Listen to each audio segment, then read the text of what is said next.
Guys, how you doing? Ready for another day of XiangQi? I know I am. I was doing a bunch of writing the past few days. I might even do some writing on stream, who knows. I got this set up.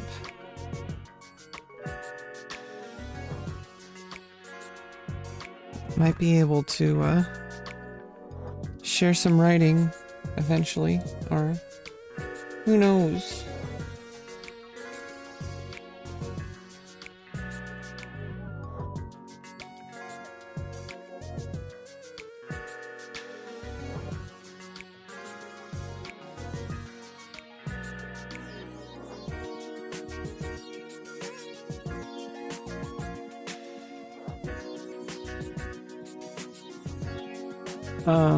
Yeah, like kind of not been feeling too great the past couple days.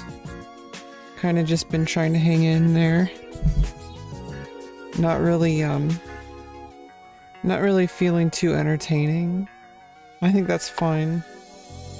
I'm just not really in the mood to like record YouTube content right now. So, you know, just kind of trying to focus on my writing.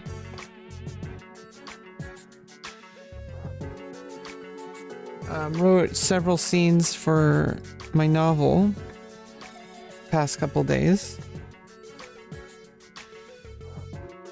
So that's always good.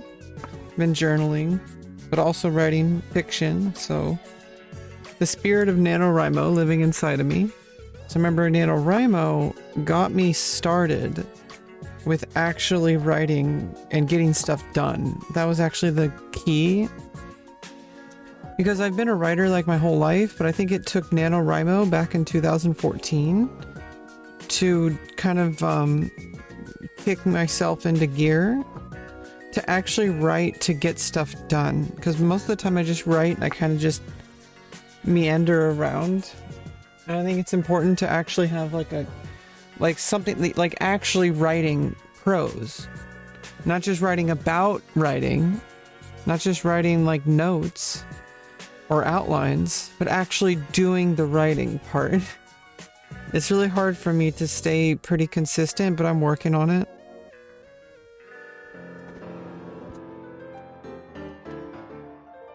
Because I have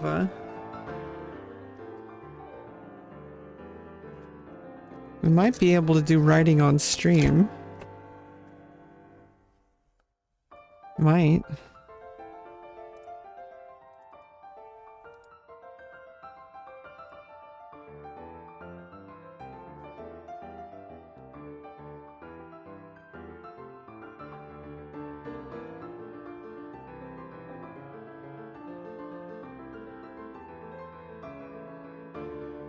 It's possible.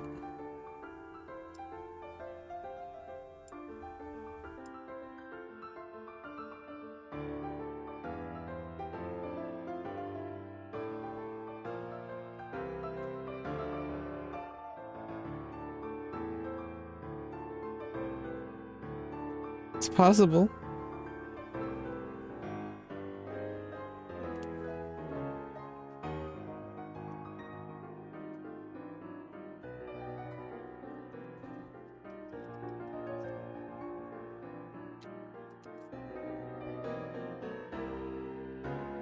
It's definitely possible.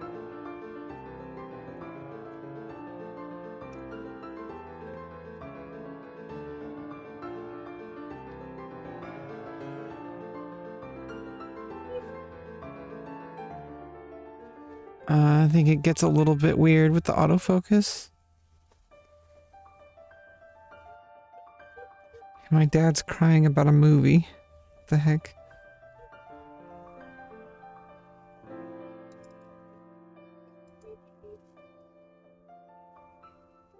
Let's turn off autofocus.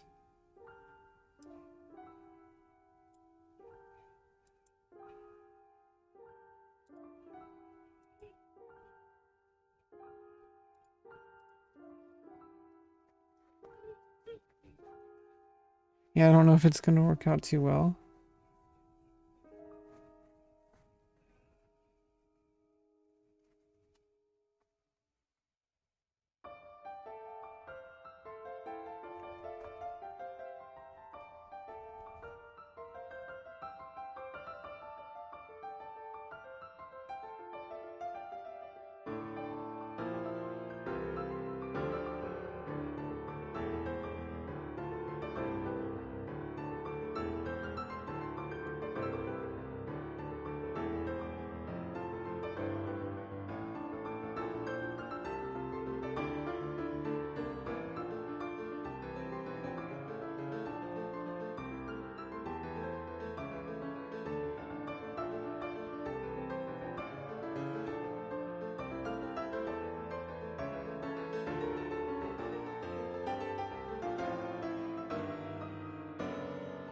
What do you write if it's possible?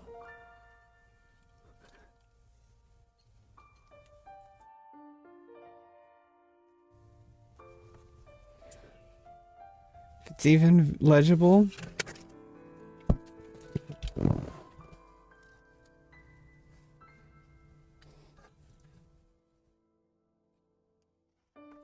Oh.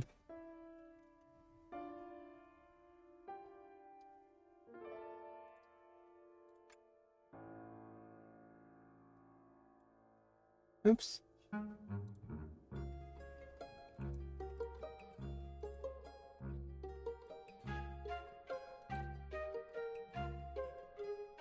Try in cursive. I always write in cursive.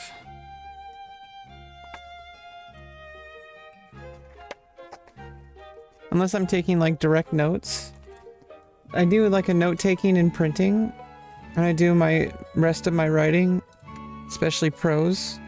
I do the rest of my writing in cursive.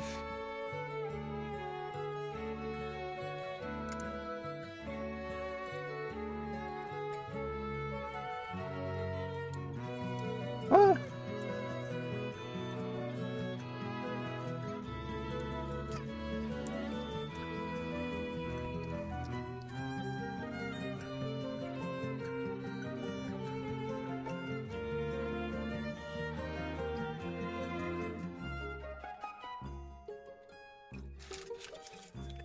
Yeah, I don't think the light is helping.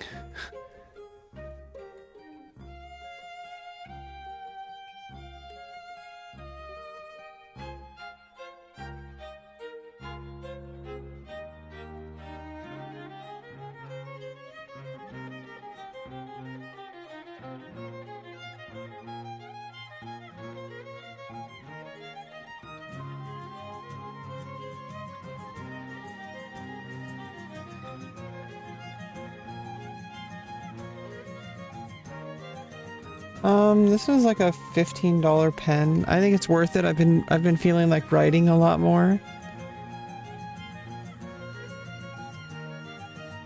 And it's pretty ink efficient.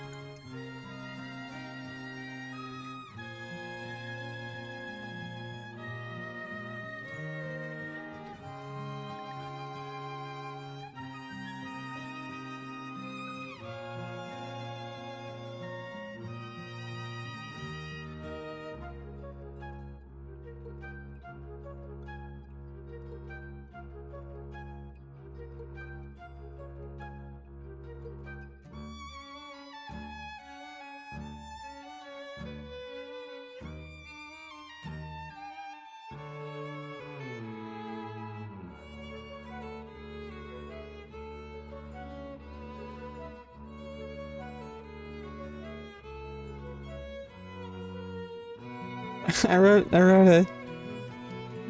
2 sentences.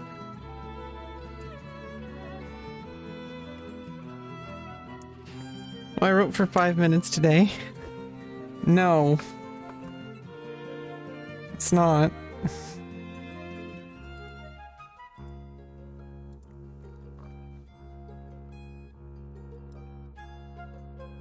Give me a second.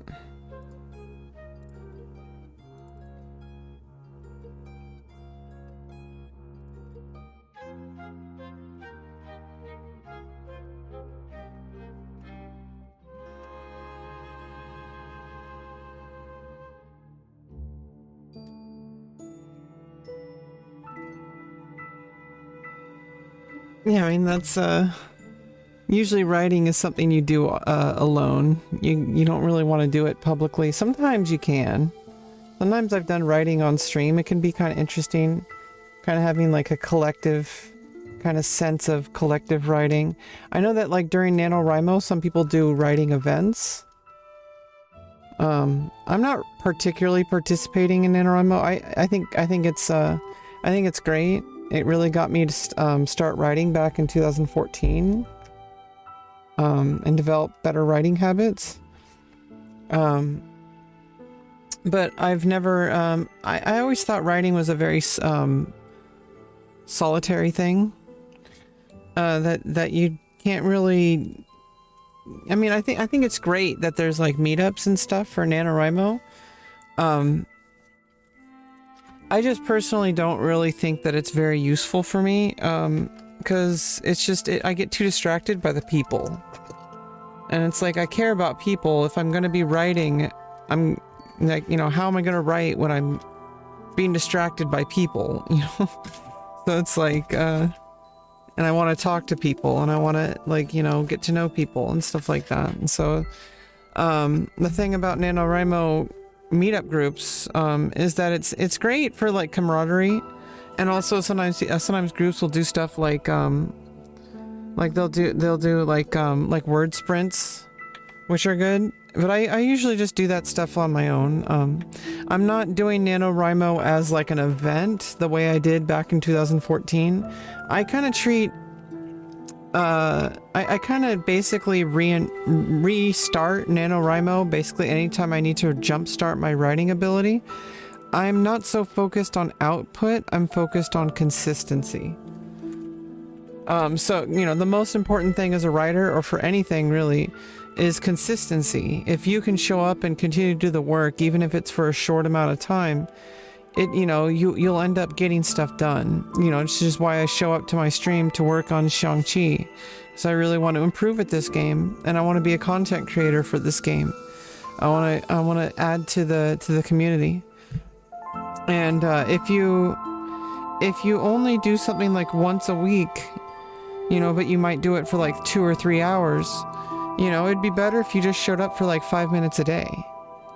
Because then you're getting into this habit where you're like showing up and you're doing it, and you keep putting in the time. And, you know, it really adds up. Like I get my page and I start writing, and I'll write for like 5 minutes, and then I'll set it down, and then I'll do that again. You know, sometimes it might be almost right away. Sometimes it might be like, you know, maybe a few minutes. Sometimes it might be an hour or two.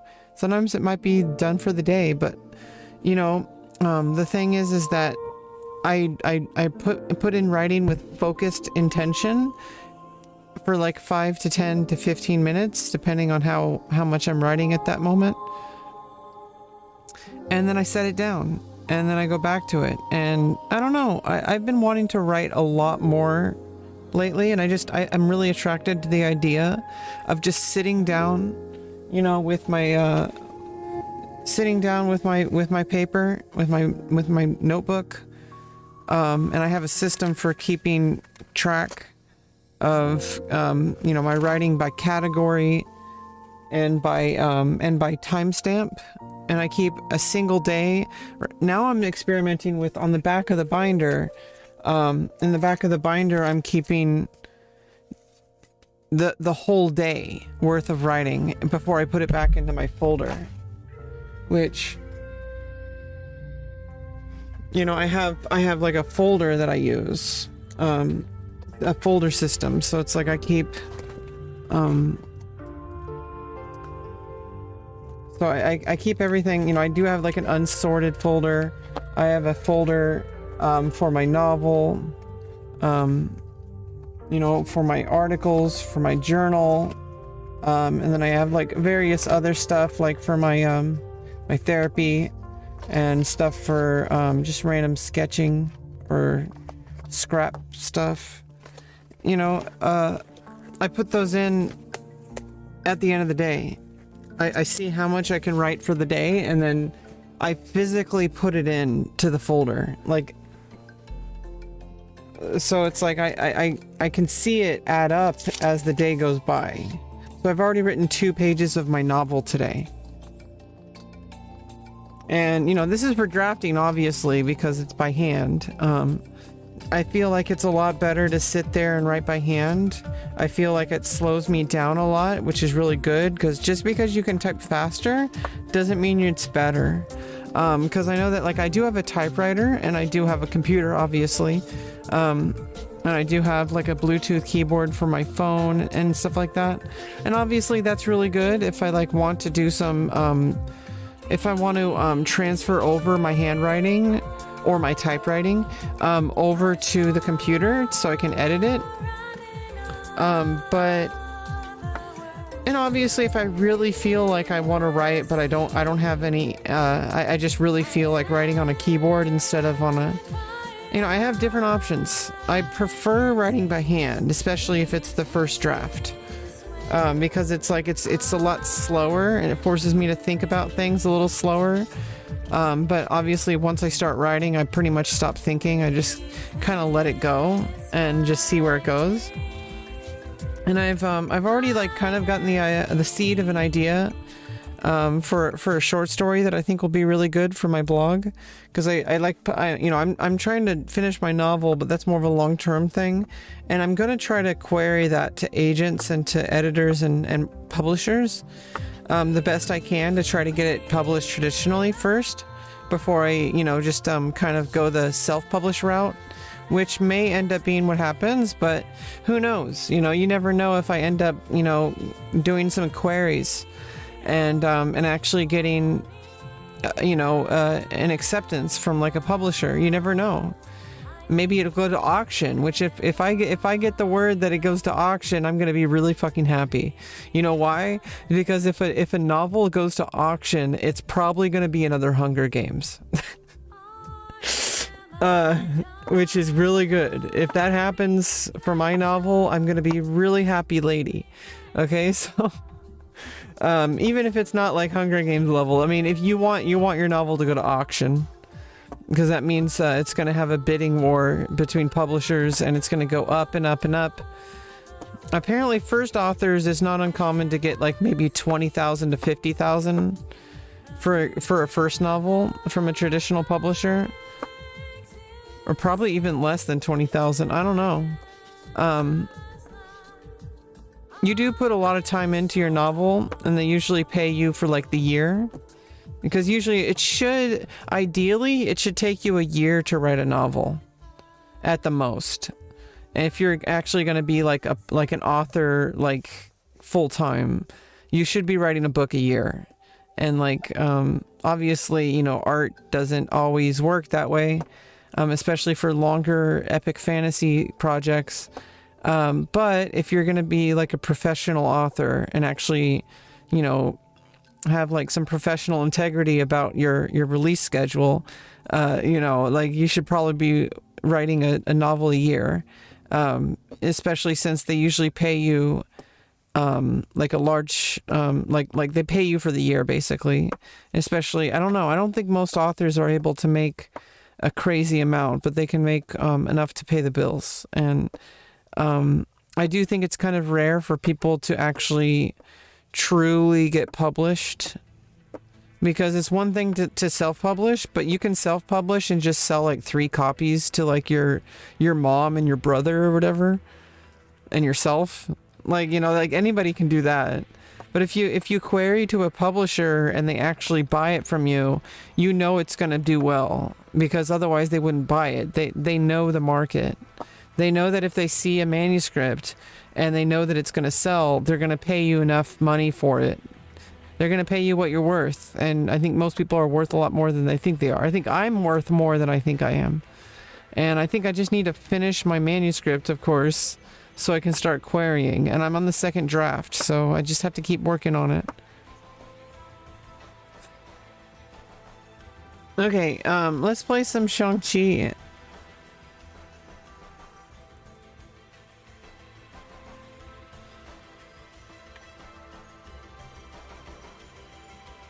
Let's play this person. I'm playing black.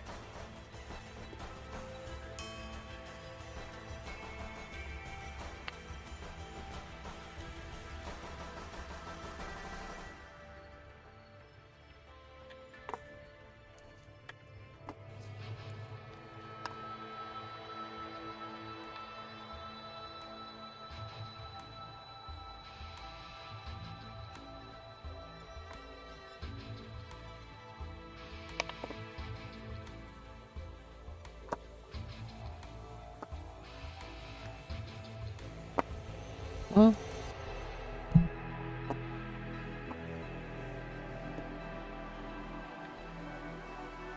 if my opponent doesn't abandon the game.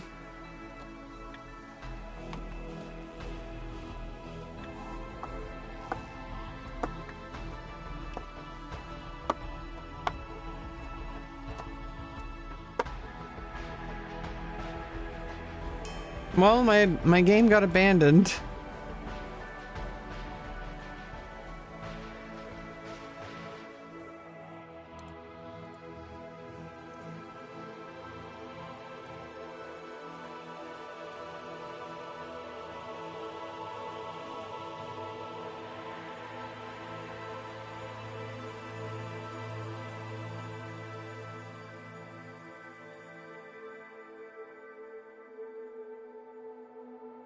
Or you can just play the computer again.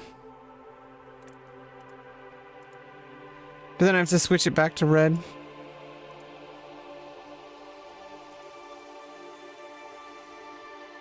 Yeah, there's like never anybody on. Oh well,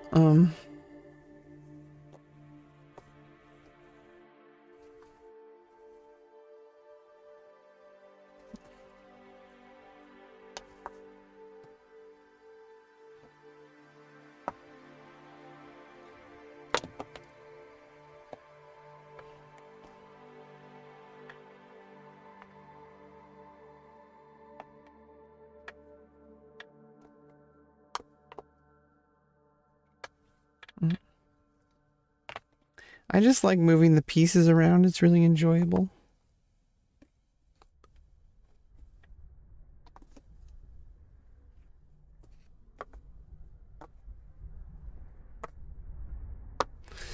Okay.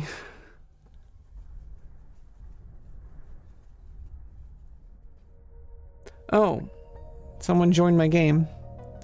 Okay, let's play. I'm not playing against the computer now. I'm playing against Koki from Taiwan.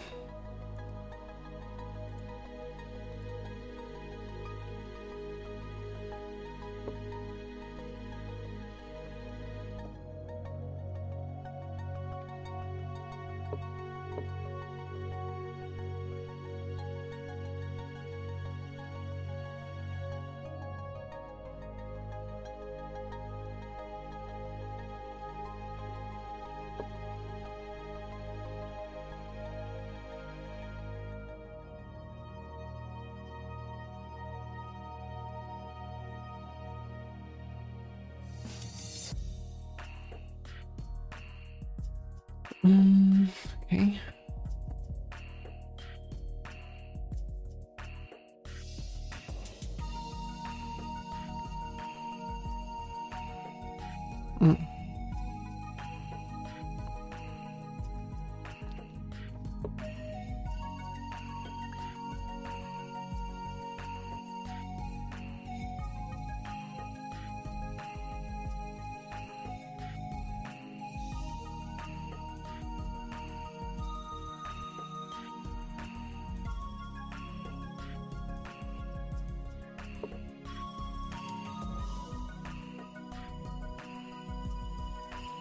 Okay, the cannon coming in here, I think,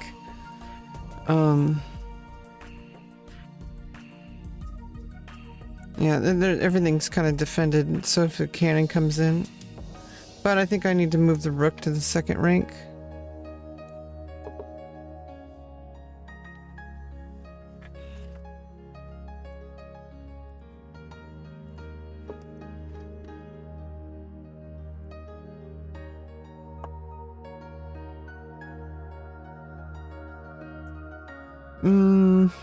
Horse is blocked. So I might want to push the pawn. But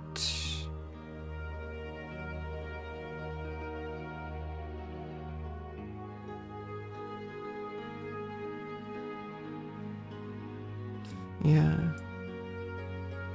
I want to unblock the other one. But I think I should do that.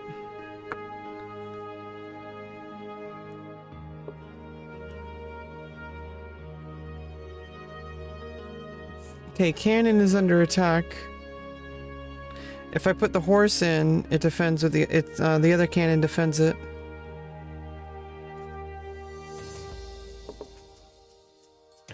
Oh, okay. For a second, I'm like, wait a minute. Did I screw up?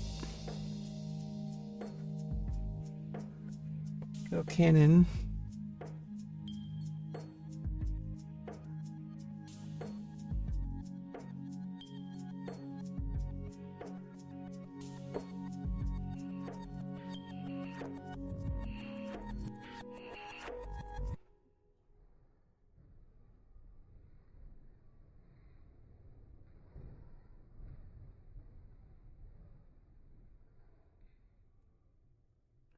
Okay, I think if I move the rook over here.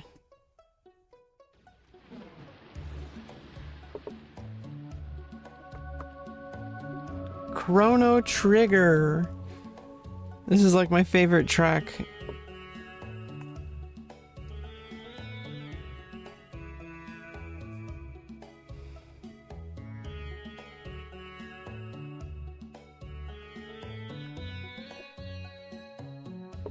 Okay, push the other pawn, open up the horse.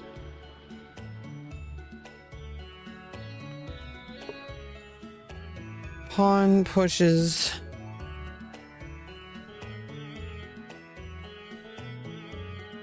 Is there a good way to defend?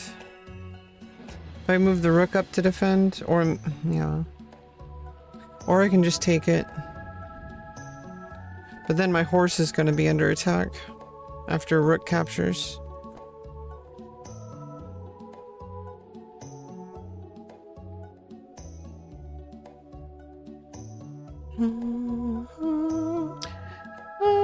I can defend with the...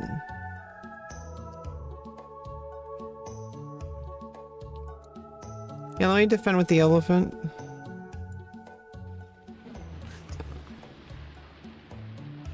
But I do need to worry about... Well, if the rook comes in to attack the pawn, well then I would no longer need to... The cannon would be blocked because of the elephant, but I'd be able to move the cannon up to the riverbank, which would then be defended by the horse, and then also the horse would be defending the pawn, so... I think it's okay to put the elephant there.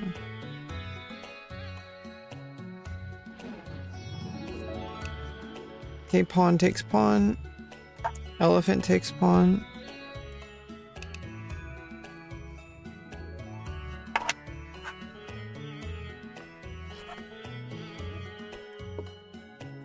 Horse comes in, attacks the pawn. It's defended twice.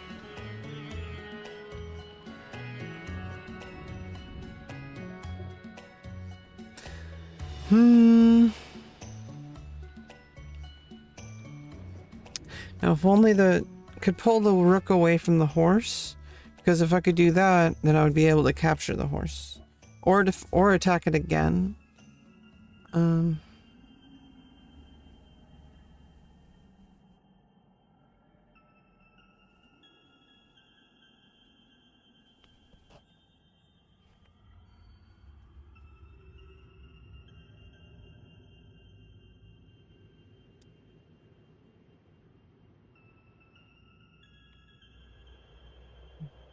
Kill rook.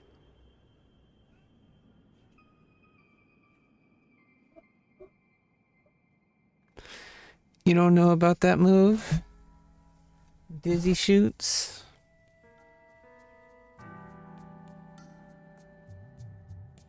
My opponent just says kill rook. My opponent earlier said kill cannon.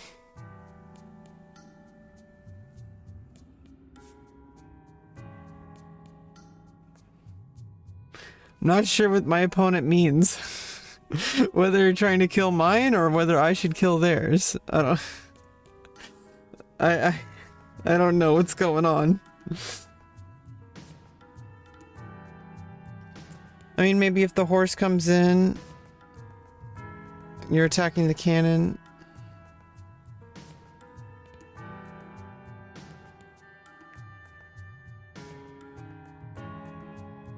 Could just move the rook up in defense.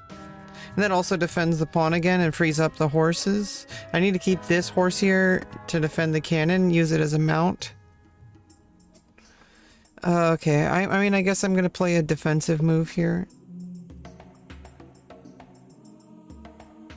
And prevent the horse from coming in. Which would attack my cannon. Which would put me at serious danger here because the cannon's defending the other cannon.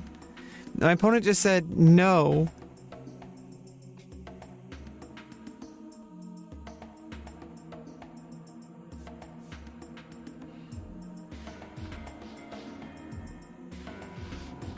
I have no idea what my opponent's trying to tell me, but usually if your opponent's trying to communicate to you, you know, oh no! Obviously the cannon is... Oh no!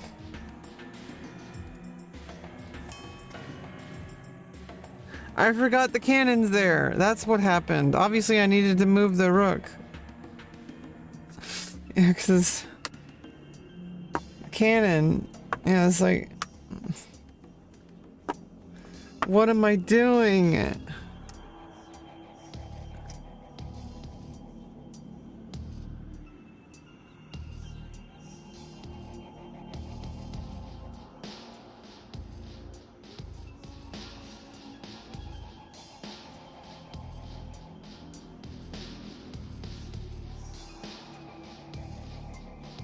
Oh no!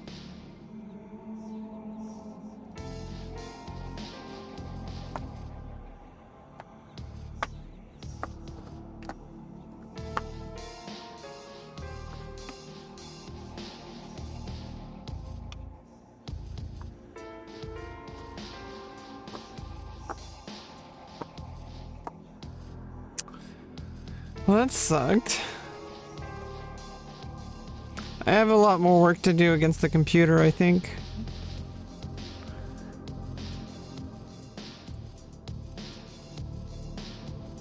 Level 1 computer. That's how bad I am.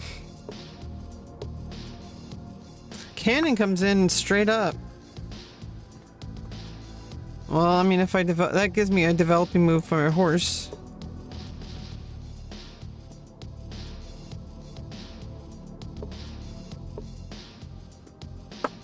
Well, in that case, I capture. Oh no, I can't capture the cannon. The horse is in the way. Okay. Okay. Move my rook up.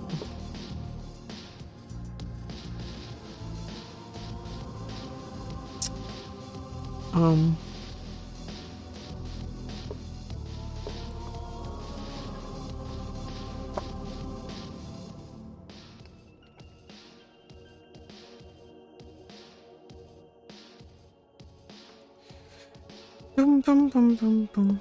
Push pawn. And I think I should push the other pawn. Okay.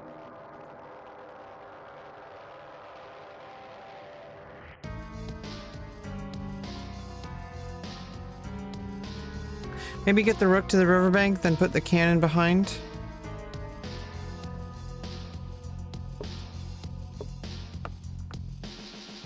Pawn push.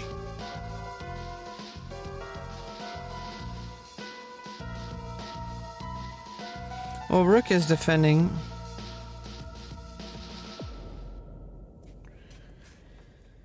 Cannon behind rook. Cannon comes in. Attacking my rook.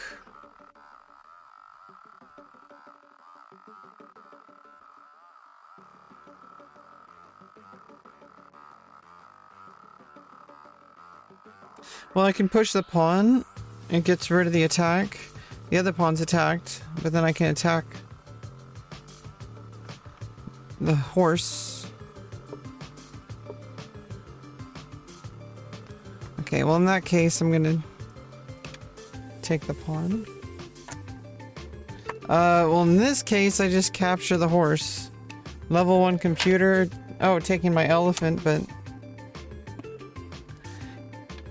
You're here, you're queer? Well, that's awesome, Joji. Be queer as fuck.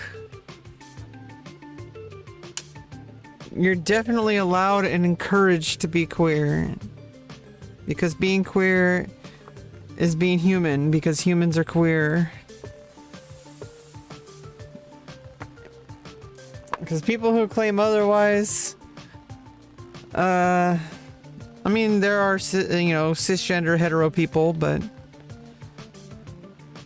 something tells me, I don't want to gaslight them or whatever the word is, because they do that, you know, because people do that to trans people and to gay people and bi people all the time.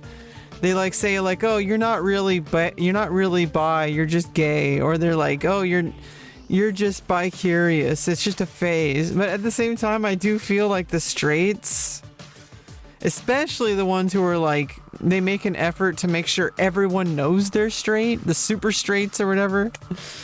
I feel like they're just confused.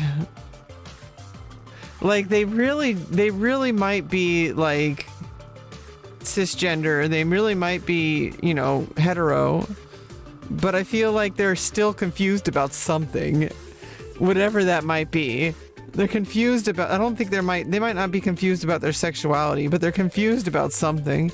Because if you're so vehemently like super straight, like, oh man, I looked at a penis once, but I didn't even, you know, I threw up afterwards. Like, oh, I'm sorry about that, Joji. I had a bad day yesterday at work. And I know how that is. I got a little worked up. And I was, you know, I wasn't able to, you know, do a good show. But I did a good show today. I just didn't make too much money. Although my GoFundMe, you know, is getting some progress. By the way, if you can,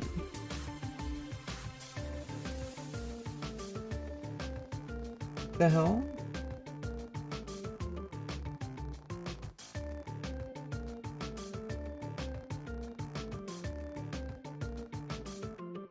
Oh, so, if you can, please share my GoFundMe campaign. I'm trying to get my car repaired.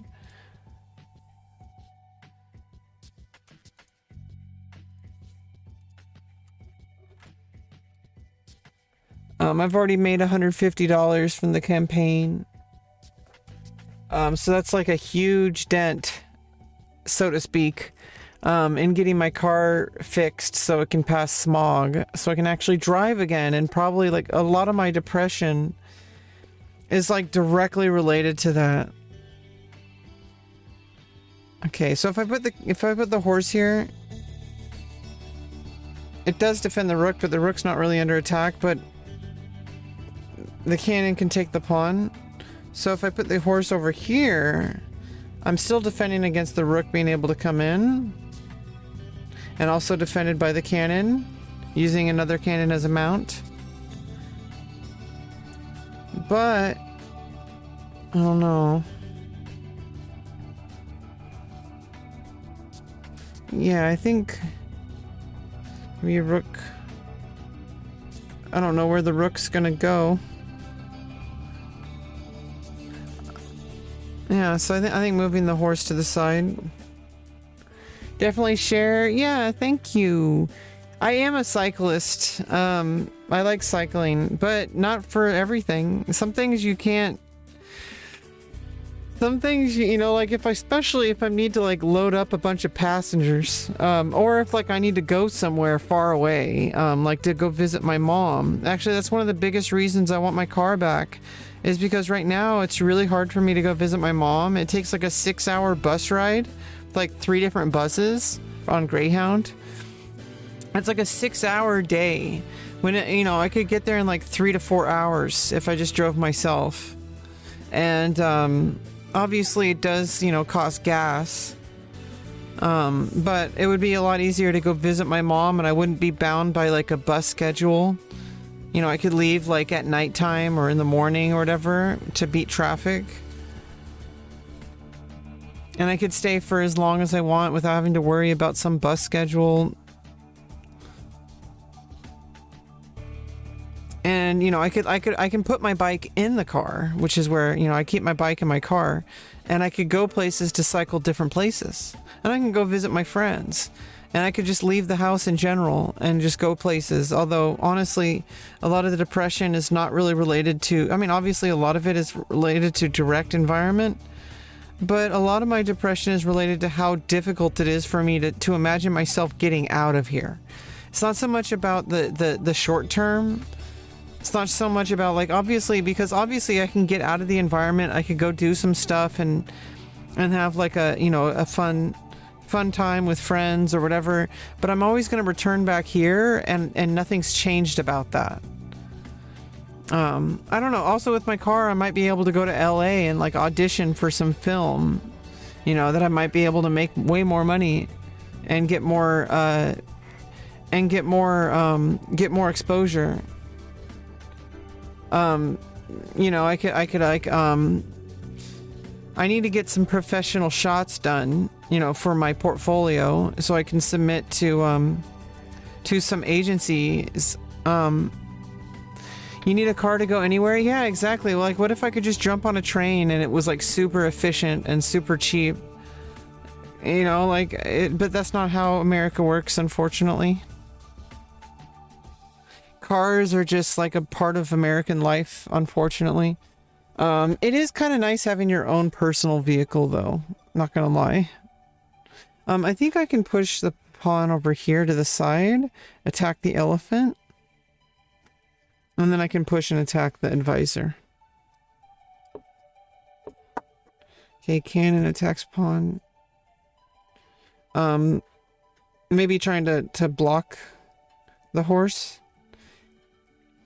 Because if you block the horse, then the rook's going to come in and it's going to be really bad.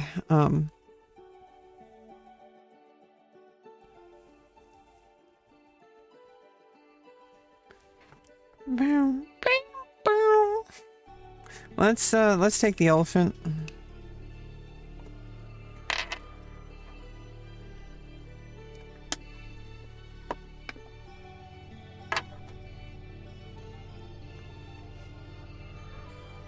Hmm.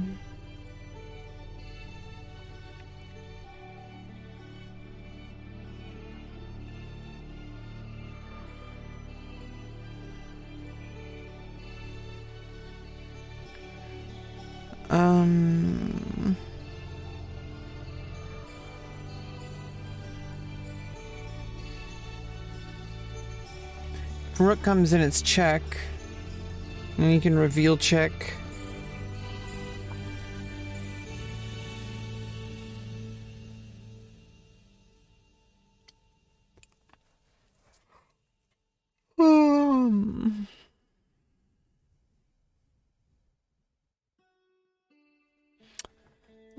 Okay, let me just push the pawn.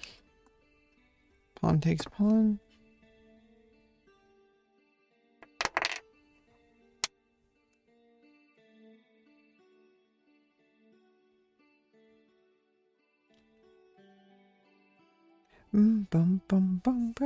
Okay, let me challenge the rook. I do not want the rook coming in and giving checks. Okay, so trade.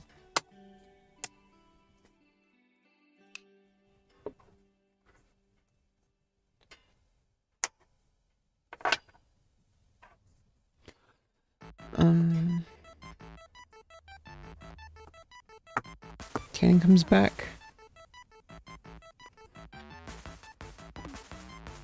I don't know, something tells me that, like,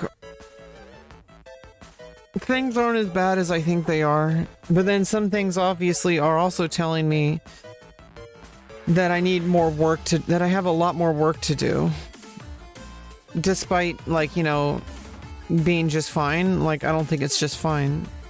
Okay, if I attack the cannon, if cannon moves, I take the, oh, trade the rook. If you take the cannon, horse takes.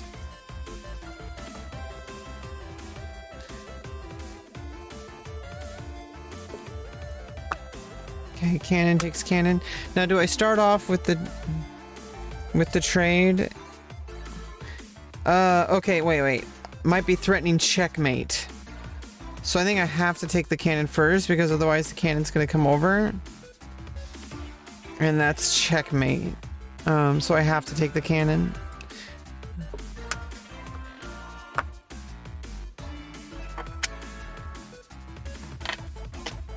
Man.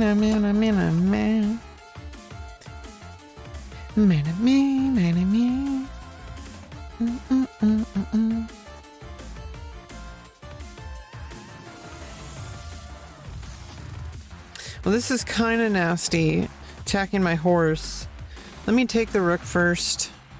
Get the rooks off the board. The cannon comes in.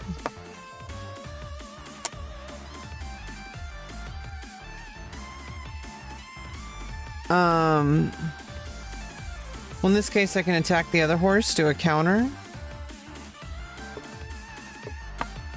Horse moves. Well, this is just a free horse. Well, it's not free because the pawn takes.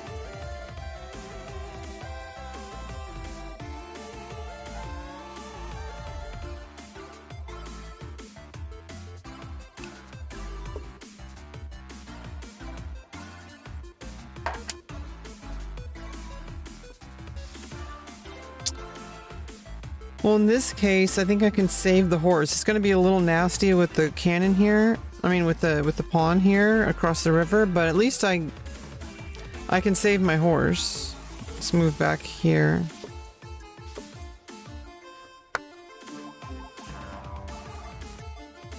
Okay, let me attack the cannon, forking the pawn.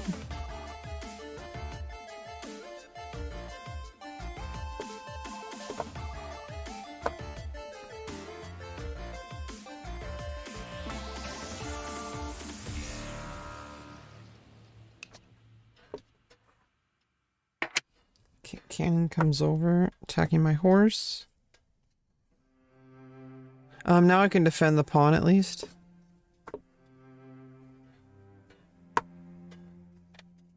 Let me save the cannon.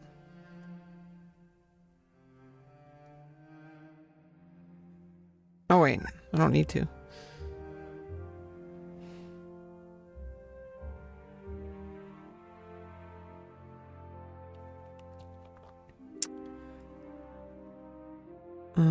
If I move the horse over here, I have like setting up for a checkmate. Oh, what am I doing? Ugh, God damn it, I did it again. Cannon. So I have to go the other way.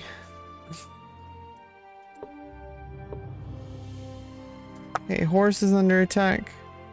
Let me check. Oh, no, never mind, I can't do that.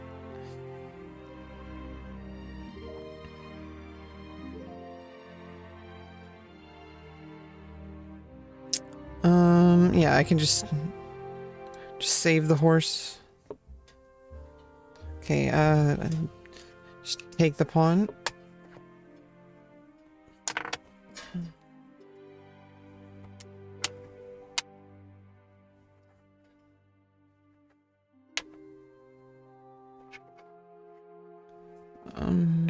Okay, well that might just be a free pawn, but it's not going to go anywhere because the other pawn, so...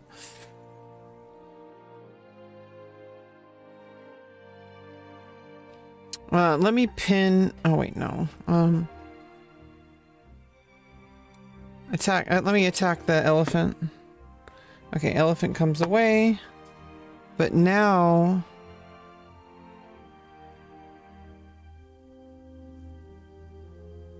I can take the pawn with... take the advisor with the horse. And the cannon is blocking against recapture with the king, so the advisor has to take. Then I take a cannon. It's not checked, though, so...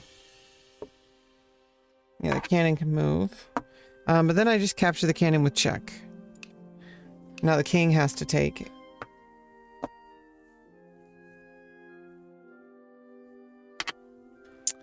Diglett! Diglett dig, Diglett dig.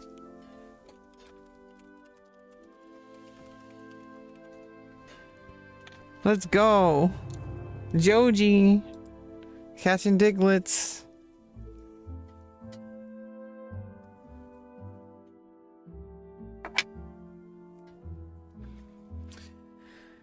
Okay, and in this case, obviously I need to move. I don't need to... Oh, the elephant is attacking the cannon, so...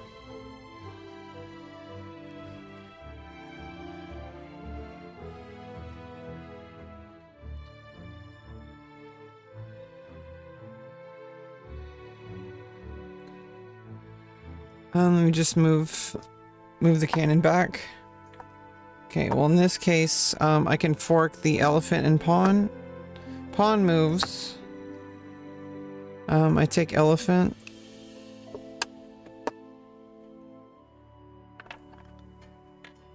Oh, congratulations, Joji! You caught a Diglett! You caught a Diglett!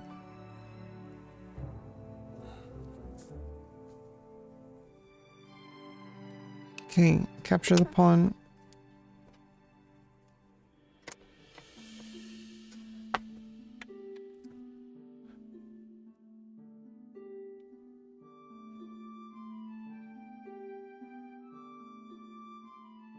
If I bring the cannon, pawn takes, I bring the cannon up.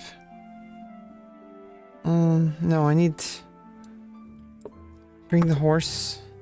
Okay, king moves. I'm just gonna capture the pawn just to get out of the way. And then I need to bring my horse in. Let me just attack the advisor with check. Take the advisor, rather.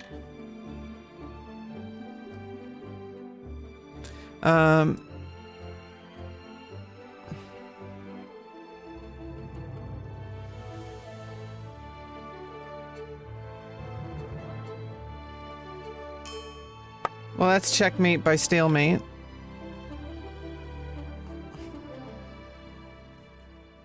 Congratulations, you've won.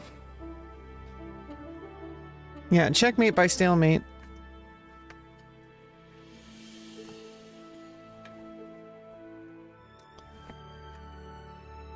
Can't move here because of the rook, can't move here because of the horse, can't move here because of the horse. Congratulations, Rebecca. You won the game. You won a game. You won at a board game. Congratulations, Rebecca. You have reached the pinnacle of success. You have won a board game against a level 1 computer. You're battling another player in Pokemon? Nice.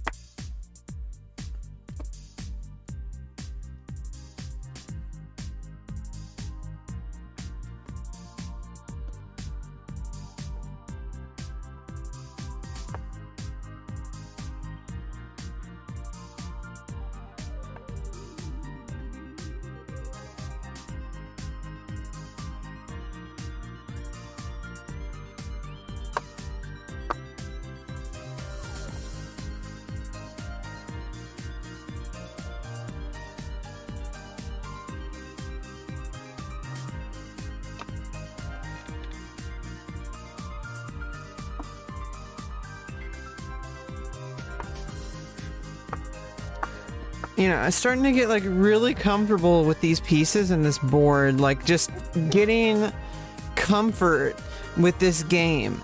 Like just sitting here, like staring at the board, like absorbing the feeling of the game.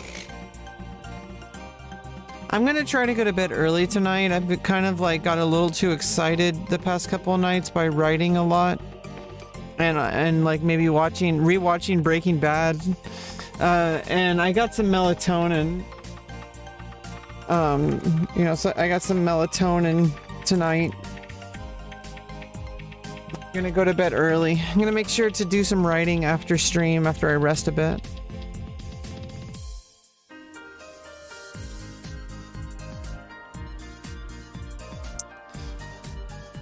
Okay.